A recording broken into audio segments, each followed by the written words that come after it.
அனைவருக்கும் வணக்கம். பெங்களூர் பேத்தரஹள்ளி பகுதியில் அஞ்சனா நகர் என்ற ஒரு ஏரியா இருக்குது. அங்கே ராக்ஷ்மி அக்ஷய்ன்ற ஒரு தம்பதி இருக்காங்க. இவங்க 2 பேத்துக்கும் கல்யாணம் ஆகிட்டு 3 வருஷம் ஆச்சு. ஆனால் இப்போ வரைக்கும் குழந்தைங்க கிடையாது. அக்ஷய் பார்த்தோன்னா ஒரு ப்ரைவேட் கம்பெனியில் வேலை பார்த்துட்டு இருக்காரு. மாதம் 50,000 கிட்ட சம்பளம். அந்த வீட்டில் வேலைக்கு போகிற ஒரே ஒரு ஆள் அவர் மட்டும்தான். அது மட்டும் இல்லாமல் அவர் இருக்குது சொந்த வீடு. அந்த வீட்டுக்கு மேலே இன்னும் 2 வீடு இருக்குது. அந்த வீட்டையும் வாடகைக்கு விட்டுருக்காங்க. வாழ்க்கையில் எந்த பிரச்சனையும் இல்லை, நிம்மதியாக போயிட்டுருக்கு. அப்படி இருக்கும்போது கடந்த அக்டோபர் 5, 2025 அன்னைக்கு வழக்கம் போல அக்ஷய் வேலைக்கு போயிட்டாரு. வீட்டில் அவருடைய மனைவி ராக்ஷ்மி, அம்மாப்பா எல்லாரும் இருக்காங்க. மதியானம் ஒரு 2 மணி போல ராக்ஷ்மி என்ன பண்றாங்க, தன் மாமனாரை கூட்டிட்டு கடைக்கு போகணுமா, வாங்க போயிட்டு வரலாம் அப்படின்னு தன் மாமனாரை அழைச்சிட்டு அவர் கூட ஒன்றா சேர்ந்து ஸ்கூட்டியில் கடைக்கு போறாங்க. காய்கறியெல்லாம் வாங்கி முடிச்சுட்டு சாயந்தரம் ஒரு 4 மணி போல அவங்க வீட்டுக்கு போறாங்க. வீட்டு கதவு திறந்தே இருக்கு. ஏன்னா வீட்டில் அவங்களுடைய மாமியார் இருக்காங்க. அவங்க பேரு லக்கம்மா, வயசு 59. இவங்க கேஷுவலா வீட்டுக்குள்ள போறாங்க. பார்த்தா ஹாலில் அவர் மனைவி லக்கம்மா இல்லை. அவங்க பார்த்தா பெட்டில் தூங்கிட்டு இருக்காங்க. சரி, ஒய்ஃப் தான் தூங்கிட்டு இருக்காளே, தூங்கட்டும் அப்படின்னு சொல்லிட்டு இவங்களும் விட்டுறாங்க.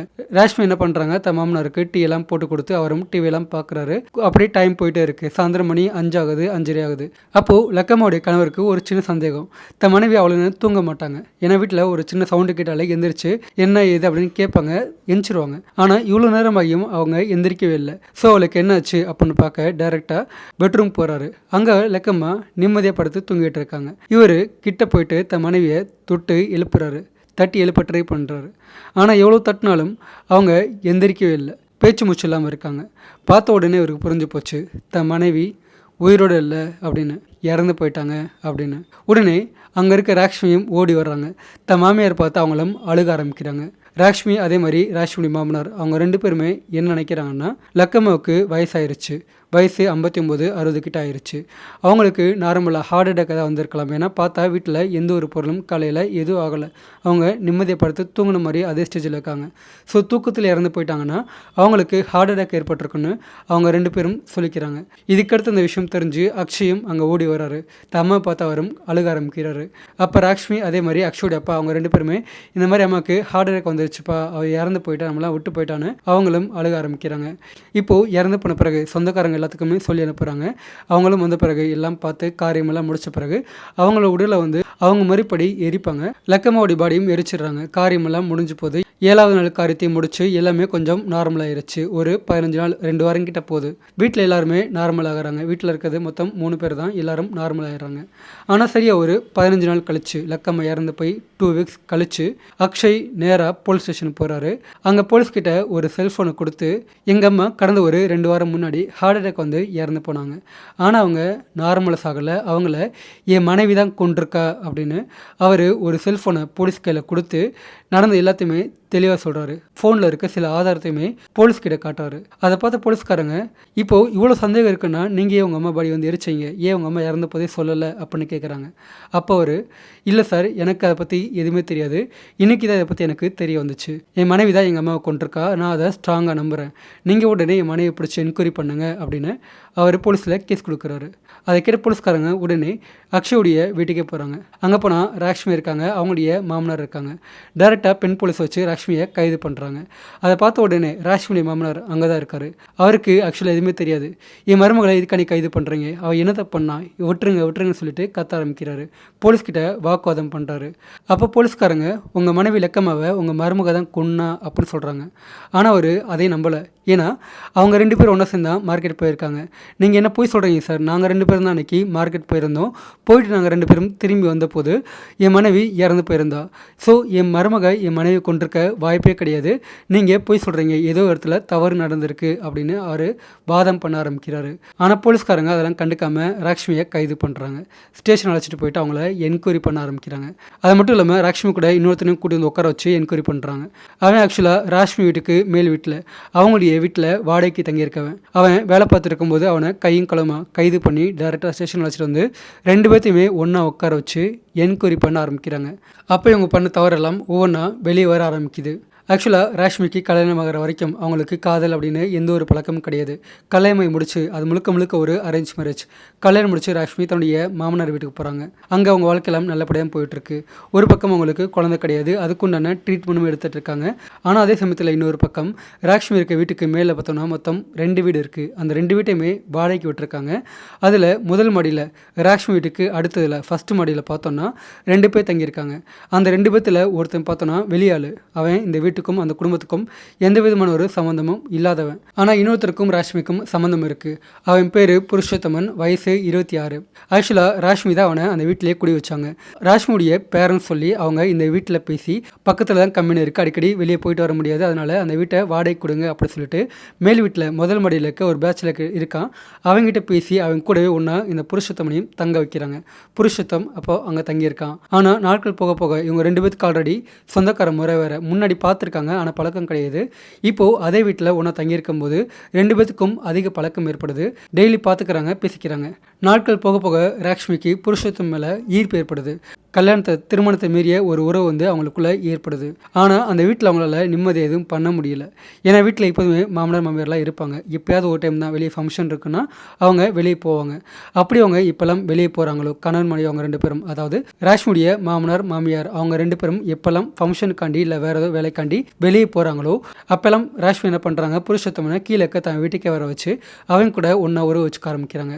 இப்படியே சில மாதங்கள் போயிட்டே இருக்குது. தன் வீட்டில் இருக்க யாருக்குமே அது தெரியாமல் ராஷ்மி ரொம்ப கேர்ஃபுல்லாக பார்த்துக்கிறாங்க. ஆனால் அப்படி இருக்கும்போது ஒரு நாள் பார்த்தோன்னா ராஷ்மி வழக்கம் போல் தன்னுடைய மாமனார் மாமியார் அவங்க 2 பேரும் வெளியே போயிருக்க ஒரு நேரம் பார்த்து இந்த புருஷோத்தம் கூட அந்த வீட்டில் ஒன்றா இருக்காங்க.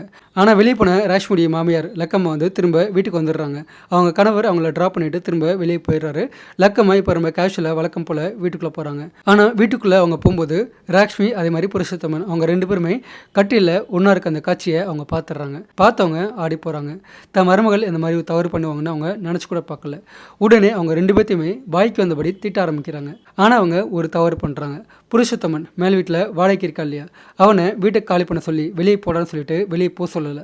அதே மாதிரி தான் வீட்டில் தான் பையன்கிட்டையும் சரி தன்னுடைய கணவர்கிட்டையும் சரி அதை பற்றி வாயவே அவங்க திறக்கவே இல்லை. ஏன்னா தன் மகன் தன் மருமகளை ரொம்ப நேசிக்கிறான், அவன் மேலே ரொம்ப நம்பிக்கை வச்சுருக்கான்னு அவங்களுக்கு நல்லா தெரியும். இப்போது இந்த விஷயத்தை பற்றி வெளியே சொன்னோன்னா தன் மகன் உடஞ்சி போயிடுவானே, ஆல்ரெடி குழந்தை இல்லாமல் இருக்கான், இப்போ இந்த விஷயம் தெரிஞ்சால் அவன் இன்னும் உடஞ்சி போயிடுவான் அப்படின்னு அதை சொல்லாமல் மூடி மறைக்கிறாங்க. தன் மருமகளை கண்டிக்கிறாங்க. அன்னையிலேருந்து அவங்க அந்த வீட்டை விட்டு வெளியே போகவே இல்லை. எப்போதுமே வீட்டுக்குள்ளே இருக்காங்க. என்ன பிரச்சனை ஏற்பட்டாலும் என்ன தேவை ஏற்பட்டாலும் வீட்டை விட்டு வெளியே போல தன் மருமகளை 24/7 கண்காணிச்சுட்டே இருக்காங்க. அது மட்டும் இல்லாமல் லக்கம் என்ன பண்ணுறாங்க, தன் மருமகளுக்கு இந்த வீட்டுடைய பொறுப்பை கவனிக்கிற தகுதி கிடையாது அப்படின்னு அந்த வீட்டுடைய சில முக்கியமான பொறுப்புகளை காசு விஷயத்தில் அதே மாதிரி சில முடிவுகளை எடுக்க விடாமல் தடுக்கிறாங்க. அது எல்லாத்தையுமே அவங்களே மேனேஜ் பண்ணிக்க ஆரம்பிக்கிறாங்க. தன் மருமகளை திருத்தணும் மாற்றணும் அப்படின்னு அவங்க ட்ரை பண்ணிட்டு இருக்காங்க. ஆனால் அது எதுவுமே ராஷ்மிக்கு பிடிக்கல. எல்லா முடிவையும் மாமியார் எடுக்கிறாங்க, லக்கம் எடுக்கிறாங்க. அதே மாதிரி வீட்டுடைய நிதி பொறுப்பையும் அவங்க பார்த்துக்கிறாங்க. தான் காதலனையும் பார்க்க முடியல, அவங்ககிட்ட பேச முடியல, அவங்க கூட ஒன்றா இருக்க முடியல. அதனால் அவங்க ரொம்ப வெக்ஸ் ஆகிறாங்க. தான் காதலன் கூட பழையபடி திரும்ப ஒன்றா இருக்கணும், இந்த வீட்டுடைய பொறுப்பையும் கைப்பற்றணும், தான் கைக்குள்ளே எடுத்துக்கணும், அதுக்கு என்ன பண்ணலாம் அப்படின்னு அவங்க பலமுறை யோசிக்க ஆரம்பிக்கிறாங்க. ஃபைனலாக அவங்க பக்காவாக ஒரு பிளான் போட்டு யாருக்கும் தான் மேலே சந்தேகமும் வரக்கூடாது, பியூராக க்ளீனாக இருக்கணும் அப்படின்னு பக்காவாக ஒரு பிளான் பண்ணுறாங்க. புருஷோத்தமனுக்கு சாட்லேயே கால் பண்ணாமல் அதிகமாக சேட் பண்ணி அவங்க கூட டிஸ்கஸ் பண்ணுறாங்க. நீ எனக்கு முதல்ல தூக்க மாத்திரை வாங்கி கொடுத்த பிறகு அதுக்கடுத்து என்ன பிளான்னு நான் சொல்கிறேன் அப்படின்னு அவங்க சொல்கிறாங்க. அதுக்கு புருஷோத்தமனும் சரி சொல்கிறான். வெளியே மெடிக்கலில் தனக்கு தெரிஞ்ச சில ஆட்களை வச்சு அவன் ஸ்லீப்பிங் பில்ஸையும் ரொம்ப அதிகமாக வாங்கிக்கிறான். அது எல்லாத்தையுமே லக்கமாக்கு தெரியாமல், ஏன்னா கீழே தான் வீடு இருக்குது, அவங்களுக்கு தெரியாமல் ஒரு மாத்திரை மட்டும் கொடுக்குறது கொஞ்சம் ஈஸியான விஷயம்தான். அந்த மாத்திரையை எப்படியோ ராஷ்மி கையில் சேர்த்துடுறான். இப்போது அந்த மாத்திரை கை கிடச்ச பிறகு ராஷ்மி தன் பிளானை புருஷோத்தமன் கிட்ட சொல்கிறாங்க. இப்போது அந்த பிளான் படியே அக்டோபர் 5, 2025 இந்த லக்கமாக்கு ராகி முட்டைனா ராகி லட்டுனா ரொம்ப பிடிக்கும். ராஷ்மி ரொம்ப தெளிவாக ராகி லட்டு பண்ணி அதில் இந்த லக்கமாக்கு தனியாக கொடுக்கணும் அப்படின்னு கொஞ்சோண்டு மாவை தனியாக போட்டு அதில் சில தூக்க மாத்திரையும் கலந்து அதில் லட்டு பண்ணி ஸ்வீட்டெல்லாம் போட்டு அதை வெளியே டேஸ்ட் தெரியாத அளவுக்கு லட்டு பண்ணி அதை கொண்டு போயிட்டு சமைச்சு கொண்டு போயிட்டு அதை மட்டும் கொண்டு போகிறதுக்கு முன்னாடி லக்கம்மா கையில் கொடுத்து இந்தாங்க தான் சமைச்சிருக்க சாப்பிடுங்க அப்படின்னு சொல்லிட்டு அவங்க கையில் கொடுத்துட்டு தன்னுடைய மாமனார் அழைச்சிட்டு வீட்டில் காய்கறி இல்லாமம்மா வெளியே மார்க்கெட்டுக்கு போகணும் அப்படின்னு அவர்கிட்டையும் முன்னாடி சொல்லி வச்சுட்டாங்க. இப்போது அதை பிளான் படியே அவரையும் கூட்டிகிட்டு இவங்க 2 பேரும் வெளியே போயிடுறாங்க. இன்னொரு பக்கம் லக்கம்மா அது எதுவுமே தெரியாமல் பிளான் தெரியாமல் அந்த ராகி லட்டை வந்து ரொம்ப ஆசைப்பட்டு சாப்பிட்றாங்க. சாப்பிட்ட பிறகு பார்த்தோன்னா அவங்களுக்கு அந்த தூக்க மாத்திரையுடைய எஃபெக்ட்னால கொஞ்சம் மயக்கம் வருது. இதுக்கடுத்து பார்த்தோன்னா இந்த புருஷோத்தமன் அவன் மட்டும் தனியாக போகாமல் அவனுடைய ஃப்ரெண்டு ஒருத்தர் இருக்கான். ஏன்னா இந்த லக்கம்மாவை தூக்கி கொண்டு போகிறது எதுவுமே கொஞ்சம் பக்கா பிளான் படி பண்ணணும் இல்லையா, அதை தனியால் பண்ண முடியாதுன்னு அவனுடைய ஃப்ரெண்டோட ஹெல்ப்பையும் கேட்டு அவனையும் கூட சேர்த்து அந்த வீட்டுக்கு வந்து கூட்டிகிட்டு போகிறான். யாருமே பார்க்கல அவன் வீட்டுக்குள்ளே போகிறத, ஏன்னா அவனும் அங்கே தான் இருக்கிறதுனால யாருக்கும் சந்தேகமும் வரல. இப்போது அவங்க 2 பேரும் மேல் வீட்டில் இன்னொருத்தர் இருக்கான். அவனுக்கும் இதுக்கும் சம்மந்தம் கிடையாது. அவனுக்கு தெரியாமல் இவங்க 2 பேரும் இந்த வீட்டுக்குள்ளே வந்து போகிறாங்க. போனால் லக்கம்மா பெட்டில் படுத்துருக்காங்க. அவங்கள நல்லா தூங்கிட்டு இருக்காங்க. இப்போ அவங்கள அப்படியே அசையாமல் தூக்கி கொண்டு போயிட்டு பெட்டில் படுக்க வைக்கிறாங்க. இன்னொரு பக்கம் டிவியை கூட ஆஃப் பண்ணி வச்சிடுறாங்க, ஏன்னா பக்காவாக இருக்கணும்னு. எந்த ஒரு சந்தேகமும் வரல. அதே மாதிரி எந்த ஒரு பொருளையும் கீழே போட்டு உடைக்கவும் இல்லை, கீழே விழுகாமல் பார்த்துக்கிறாங்க. இப்போ லக்கம்மாவை பெட்டில் படுக்க வச்ச பிறகு அங்கே வச்சு அவங்களுடைய கழுத்தை நதிக்கிறாங்க. அதுலேயும் எப்படின்னா இந்த தலகாணி இருக்கு இல்லையா, தலகாணி வச்சு முகத்து மேலே வச்சு அமுக்குறாங்க. அதே மாதிரி தலகாணி மேலேயே வச்சு கழுத்தையும் அமுக்கிற மாதிரி நெரிக்கிறாங்க. இதில் லக்கம்மா மூச்சு திணறி அதே ஸ்பாட்டில் இறந்து போகிறாங்க. அப்படி அவங்க இறந்து போன பிறகு அவங்க ரொம்ப கேஷுவலாக எப்படி படுத்திருப்பாங்களோ அதே மாதிரி படுக்க வச்சுட்டு அவங்க சில கலைஞ்சிருக்க அந்த சில பெட்ஷீட்டை கூட நேர்த்தி எடுத்து வச்சுட்டு இவங்க திரும்ப வந்த வழி தெரியாமல் வெளியே போயிடுறாங்க. கொஞ்ச நேரம் கழித்து வெளியே போன ராஷ்மியும் தன் மாமனார் கூட ஒன்றா சேர்ந்து வீட்டுக்கு வர்றாங்க. அதுக்கடுத்து இவங்க இறந்து போன விஷயம்லாம் தெரிய வருது. நம்ம இந்த வீடியோவில் முன்னாடி பார்த்த மாதிரி எல்லாருமே அதை ஒரு ஹார்ட் அட்டாக் அப்படின்னு நம்பிடுறாங்க. யாருக்குமே துளி கூட சந்தேகம் வரல. ஆனால் விதின்ற ஒன்று இருக்குது, தவறு செஞ்சவங்களை கண்டிப்பாக காட்டி கொடுத்துரும். அதே மாதிரி தான் பார்த்தோன்னா இந்த புருஷோத்தமன் மேல் வீட்டில் இருக்கா இல்லையா, அவன் இந்த ராஷ்மி கூட பண்ண சேட்டிங் எதுவுமே டெலீட் பண்ணவே இல்லை. அந்த ஃபோனை அப்படியே வச்சுருக்கான். அவன் கூட இன்னொரு ரூம்மேட் இருக்கான். அவனுக்கும் புருஷோத்தமனுக்கும் சம்மந்தம் கிடையாது. 2 பேரும் ஒரே ரூமில் தங்கியிருக்காங்க. 2 பேரும் ஃப்ரெண்ட்ஸு தான். ஆனால் அவனுக்கும் இந்த சதிக்கும் வந்து சம்மந்தம் கிடையாது. அவன் ரொம்ப நல்லவன் கூட. அவன் என்ன பண்ணுறா, ஒரு நாள் ரொம்ப கேஷுவலாக புருஷோத்தமனுடைய ஃபோன் எடுத்து அதை சும்மா என்னெல்லாம் பண்ணியிருக்கான்னு கொஞ்சம் செக் பண்ண ஆரம்பிக்கிறான், நோண்டிகிட்டு இருக்கான். அப்படி பார்க்கும்போது கீழ் வீட்டில் இருக்க இந்த பெண் கூட வந்து வாட்ஸ்அப்பில் சேட் பண்ணது அதில் பதிவாயிருக்கு. அதை பார்த்த உடனே அவனுக்கு அதிர்ச்சி. ஏன்னா இந்த பெண்ணுடைய ஃபோட்டோ வாட்ஸ்அப் சேட்டிங்கில் அதில் வந்து இருக்குது. இந்த பொண்ணு கூட அவன் என்ன பேசிகிட்டு இருக்கான், கீழ் வீட்டில் இருக்க அவங்களுக்கு கல்யாணம் ஆயிடுச்சு, அவங்க கூட அவன் என்ன பேசியிருக்கான் அப்படின்னு அவர் என்ன பண்ணுறாரு, கூட இருக்கவர் அந்த சேட்டிங்கை ஓப்பன் பண்ணி பார்க்குறாரு, படித்து பார்க்குறாரு. அந்த சதித்திட்டம் எல்லாமே அந்த சேட்டிங்கில் ஃபுல்லாக தெளிவாக வந்து இருக்குது. அதை பார்த்து அவன் வந்து ஆடி போகிறான். இவங்க 2 பேரும் தான் பிளான் பண்ணி அவங்கள கொண்டிருக்காங்கன்னு அப்போ தான் அவனுக்கு முதல் தடவை அவனுக்கு தான் தெரிய வருது ஃபஸ்ட்டு. ஆனால் அவன் அதை மறைக்க ட்ரை பண்ணலை, அவனை காப்பாற்ற ட்ரை பண்ணலை. ரொம்ப உண்மையாக, ஏன்னா இவங்க 2 பேரும் ஒன்றா சேர்ந்து ஒரு அப்பாவி பொண்ணை கொண்டிருக்காங்க, ஒரு பாட்டி வந்து கொண்டிருக்காங்க. இவங்களை இப்படி விட்டால் இன்னும் கொலை பண்ணக்கூட தயங்க மாட்டாங்க அப்படின்னு அவன் உடனே அந்த சேட்டிங் எல்லாத்தையுமே தான் ஃபோனில் ஃபோட்டோவாக எடுத்து வச்சுக்கிறான். இப்போ என்ன பண்ணுறான், டேரெக்டாக அக்ஷய் கான்டாக்ட் பண்ணுறான், ராஷ்மியுடைய கணவர். அவரை கான்டாக்ட் பண்ணி அவரை நேரில் வர வச்சு தான் எடுத்த அந்த ஃபோட்டோ எல்லாத்தையுமே அவர்கிட்ட காட்டுறான். இந்த மாதிரி உங்கள் அம்மா நார்மலாக சாகலை, அவங்க இறந்ததுக்கு இவங்க 2 பேரும் தான் காரணம், பக்கா பிளான் போட்டு இதெல்லாம் பண்ணியிருக்காங்க, உங்கள் மனைவியை நம்பாதீங்க அப்படின்னு ப்ரூஃபோட அவன் காமிச்சிட்டான். அதை பார்த்த பிறகு அக்ஷய் ஆடி போகிறாரு. அப்போ வரைக்கும் அவர் மனைவி மேலே அவருக்கு துரும்பளவில் கூட சந்தேகம் வந்ததே கிடையாது.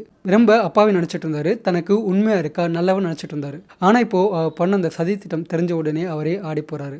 வேறு எதை பற்றி யோசிக்கல, தன் மனைவி கிட்ட ஒரு வார்த்தை கூட அவர் கேட்கவே இல்லை. இவளெல்லாம் மாட்டி விடணும், இவெல்லாம் வந்து வெளியே இருக்க தகுதி கிடையாதுன்னு டேரெக்டாக போலீஸ்கிட்ட போயிட்டு நடந்த எல்லாத்தையும் சொல்லி அந்த ஃபோட்டோ ப்ரூஃபையும் காமிச்சு அவர் வந்து கேஸ் கொடுக்குறாரு. அதுக்கடுத்து போலீஸ்காரங்க இவங்க 2 பேர்த்தையும் கைது பண்ணி என்கொயரி பண்ணும்போது இந்த உண்மையெல்லாம் வெளிவந்துடுது. இது மட்டும் இல்லாமல் இதில் சம்மந்தப்பட்ட இந்த புருஷோத்தமனுடைய ஃப்ரெண்ட் ஒருத்தர் இருக்கான், அவனையும் கைது பண்ணுறாங்க.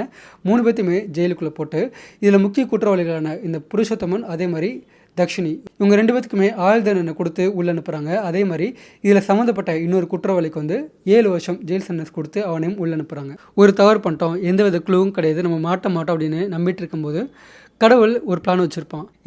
இவன் மூலமாக நீ மாட்டணும், இவன் மூலமாக உனக்கு இது நடக்கணும் அப்படின்னு ஒரு பிளான் வச்சுருப்பான். அதான் இந்த விஷயத்தில் நடந்திருக்கு. இத்தனைக்கும் அவங்க 2 பேத்துக்குமே கல்யாணம் ஆகிட்டு வெறும் 3 வருஷம் மட்டும்தான் ஆயிருக்கு. ஆனால் அதுக்குள்ளேயுமே அந்த ஒரு தவறான முடிவு அவங்க வந்து எடுத்துட்டாங்க. என்றைக்குமே கல்யாணம் ஆன பிறகு பிடிச்சிருக்கு பிடிக்கல அது வந்து பேசி தீர்க்க வேண்டிய விஷயம். அதே மாதிரி பிடிக்கலன்ற போது 2 பேரும் மியூச்சுவலாக பிரிஞ்சு போனோம். இந்த லைஃப்பில் இருக்கும்போது இன்னொருத்தரை பிடிச்சி போயிட்டு அவங்க கூட ஒன்றா இருந்துட்டு அதுக்கு இடைஞ்சல இருக்காங்கன்னு சொல்லிட்டு கணவனையோ மனைவியோ கொலை பண்ணுறதெல்லாம் இப்போலாம் ரொம்ப அதிகமாக ஒரு ஃபேஷன் மாதிரி போயிட்டுருக்கு. ரொம்ப அதிகமாக கொலை பண்ணிகிட்டு இருக்காங்க. அதெல்லாம் பார்க்கும்போது பாவமாக இருக்குது. ஏன்னா நீங்கள் எவ்வளோ தான் பக்காவாக பிளான் போட்டாலுமே அது வெளியே வந்துடும். நீங்கள் கண்டிப்பாக உங்களுடைய வாழ்க்கையும் சேர்ந்தே போயிடும், நாசமாயிரும். ஓகேங்களா? ஸோ ஃபைனலாக இந்த வீடியோ நீங்கள் ஃபுல்லாக பார்த்துருப்பீங்க. இந்த வீடியோ பற்றின உங்களுக்கு கருத்துக்களை மறக்காம கமெண்ட் பாக்ஸில் பதிவு பண்ணுங்கள். நெக்ஸ்ட் வீடியோவில் பார்க்கலாம். பாய்.